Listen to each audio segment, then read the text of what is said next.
Oh, hello everyone. Thanks for listening. Today I'm going to be going over Maximillian Grabner and his role at Auschwitz. And role in Auschwitz and totalitarianism. All right, Maximilian Grabner's actions at Auschwitz, where he was the Gestapo chief, are a direct illustration of how totalitarian ideologies like Nazism enabled horrific cruelty on a systemic level. His career exemplifies the brutal and arbitrary nature of totalitarian power, which dehumanized individuals and was maintained through state-sponsored terror. All right, role in the totalitarian system. He was chief of the Gestapo at Auschwitz from July 1940 to October 1943. Grabner was head of the political department, Gestapo, at Auschwitz. In this position, he was an instrument of the Nazi totalitarian system, responsible for suppressing resistance and preventing escapes. Terror and brutality.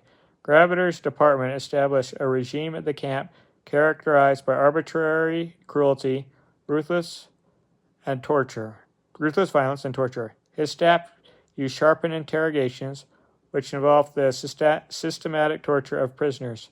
For his cruelty, prisoners dubbed him the Lord God of Auschwitz, carrying out extermination. He participated directly in the final solution, ordering SS Untersturmführer Hans Stark to drop Zyklon B into a gas chamber and personally taking part in the shooting of Russian commissars.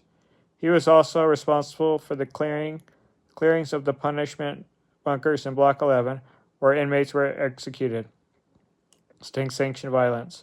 Grabner's actions demonstrates how totalitarian regimes use absolute control to remove any legal or moral restraints on authority. The systematic cruelty he oversaw was not the action of a rogue individual, but an accepted tool of the Nazi state to enforce its will and exterminate its enemies. Inconsistency of totalitarian justice. Grabner's case also exposes the internal contradictions of the Nazi totalitarian system, where the state's ideology was applied inconsistently. Arrest by his own regime. In 1943, Grabner was arrested by the SS for corruption and theft, not for his brutal atrocities against prisoners. He was accused of executing 2,000 prisoners beyond the general guidelines and stealing valuables which were regarded as property of the Nazi state. Internal logic.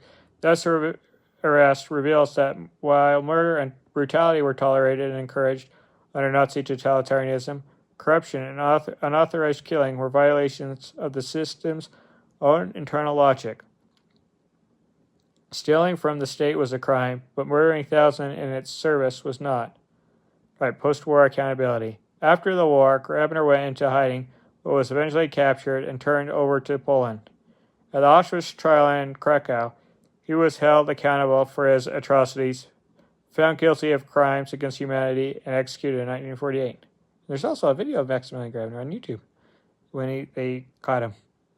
He talks a little bit there. So thank you for listening. Take care.